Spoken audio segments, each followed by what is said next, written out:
And now it's time for What's Hot. We talk about stories that have all of us talking. And today we're joined by local blogger Rochelle Fritsch, and Jeff Wagner's back with us. Well, several students were stabbed this morning at a Pennsylvania high school. Police say a student ran through the school, slashing students with a sharp object. One student is in custody now. Should there be more security in schools?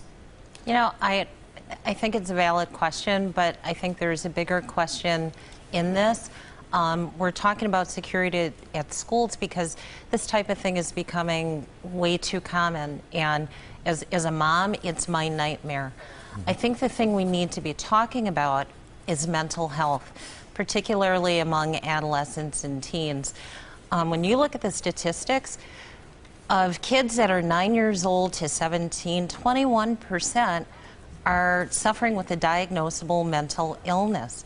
There's something that we need to be talking about ways to not miss symptoms and connect them to the help that they need, so we don't have to have the conversation as much about what should we do. Because here's the reality of all this. You're never going to, and it's an answer that people don't like to hear, but you're never going to be able to guarantee 100% safety. In this case, it was a sharp object. Well, okay, I think they think it was a knife, but regardless, I mean, you're going to have sharp objects that are going to be in schools, whether they're in wood shops or whatever. Now, I don't know where this kid got the particular object that they were using, but you're never going to be able to guarantee 100% safety.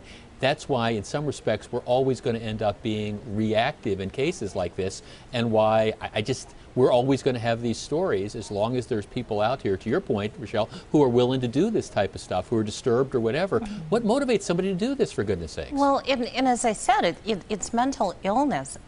No one who's in the right mind does this, and that's why I think when you consider that only 1 out of 5 kids with a mental illness actually gets the help that they need. So where's that responsibility going to fall? I mean, you look at the resources these schools are having, and you know they'll tell you they're struggling just to get the education. Right. And even beyond the context of the schools, I mean, you talk about people in the real world that are outside of the school system that are dealing with loved ones who suffer from mental illness, and you know you have a system which, unless you can identify that people are dangerous to themselves or dangerous to others, which a lot of times you can't prove until they've actually acted out in a dangerous way, there's nothing you can do. It's so frustrating. And we're going to have to go ahead. Leave it at that, and we're going to move on to some other topics. I know you're getting warmed up, but we're going to move on to our other issues. Yes, when we come back, we will reveal the viewer's choice topic of the day. And of course, Brian Goddard will be back with more weather.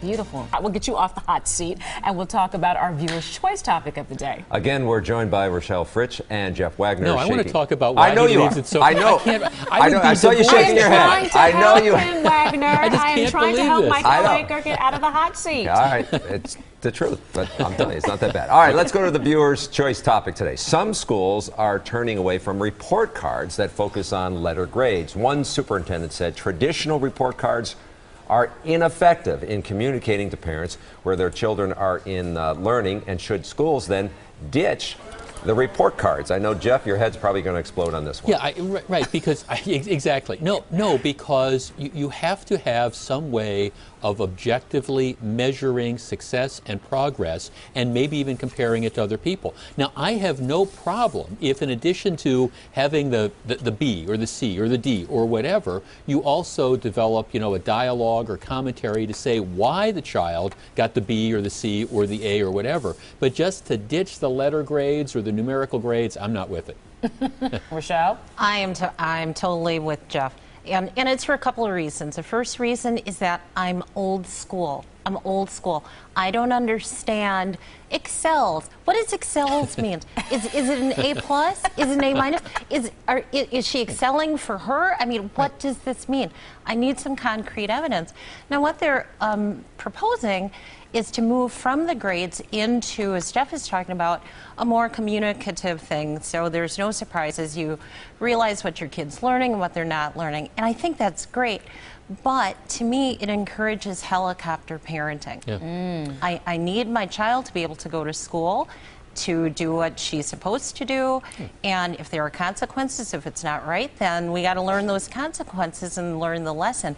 But I'm not teaching her to be independent if I am every single day talking to the teacher to find out what she's doing. Well, I know when I got a bad report card, my parents communicated very clearly to me Very clearly. what that meant. Unacceptable. Yes. Exactly. Well, also when you're hiring a doctor or something, I mean, I think there's a difference maybe between the doctor that graduated at the top of his class and the doctor that graduated at the bottom. I mean, there is a way. Grades, I think, have a role. Now, they don't necessarily have to be the be-all, end-all, but they do have a role. All right, well, let's roll on to our lightning round now. For many people, going to SeaWorld means going to watch the killer whale show. But a California bill wants to put an end to the show. Several animal rights activists want the killer whale shows gone. What are your thoughts about it, especially for those who live in Wisconsin and travel to California? You know what?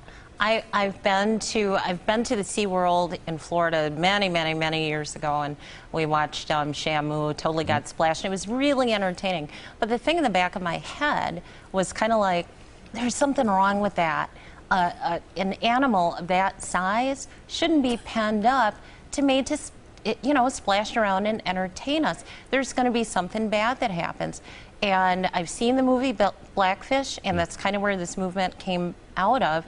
It kind of confirmed what I thought. I mean, it's common sense. It's entertaining, but I don't think it's that safe of a thing for trainers or for the whales. So you say Free Willy. I totally say it. Free him and his brothers. Okay, we were getting along so well today until that point, Rochelle. We were just getting along so well. See, the same people that are behind this are the folks that don't think you should have, animals in the circus. We can't have elephants and stuff like that. I mean, actually, that particular documentary aside, I think what you find is because a lot of people depend on these various animals for their livelihood, they are treated incredibly well. Now, I understand you've got some safety issues and there have been some mishaps, but I like my SeaWorld show. I've been to the one in Orlando lots of times. Did you go down and let the dolphin kiss you? Or the big... My niece and nephew have done that. No, I'm not big on kissing dolphins, but I've seen the show. Or did the dolphin refuse? Oh! You can tell us. Ooh, not if you got the fish. I love Flipper, Wow, we'll leave it on that high note right there. How cold is it in your house there, Charles? We're going to move on. Moving on. That discussion will continue in the break, but if you want to continue this discussion, go online, find that page at